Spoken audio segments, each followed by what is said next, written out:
My name is Dan Patterson. I'm a journalist, blogger, and podcaster living in New York City, and I have a few responses to the other night's Republican YouTube CNN debate. Number one, the real winner of this debate, obviously, was Warner and Google, not any of the candidates. Obviously, Warner and Google being the companies that own the properties CNN and YouTube.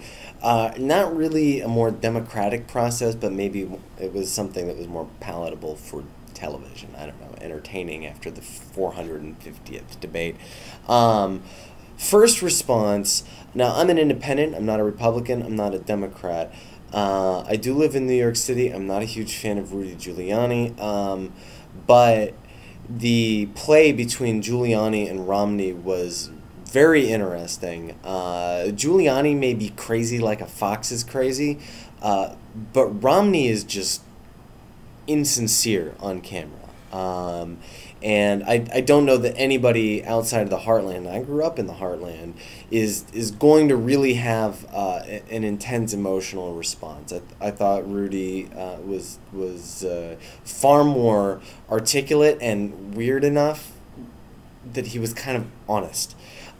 Second response is that obviously if you look at the time allocated to each candidate, the front runners were disproportionately represented, as is the same with every other debate. So if we really think that YouTube's involvement is going to change anything, it obviously has not. That's demonstrated by the time that was given to each candidate. And I have been in debates like these before, where what you hear on TV, the audience is not mic'd.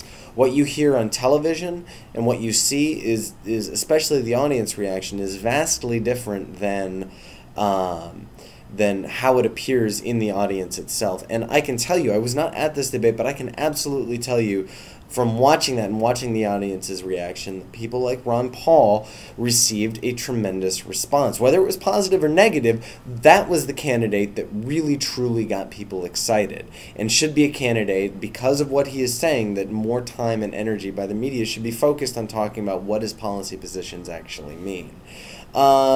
Last response is, does any of this matter? I'm a journalist, and I don't know. I do politics for a living, and I don't know that any of this really matters. YouTube, I would like to see, or maybe CNN, whomever does the video selection, be more candid. Oh, and watch out for those Hillary Clinton plants. No, my God.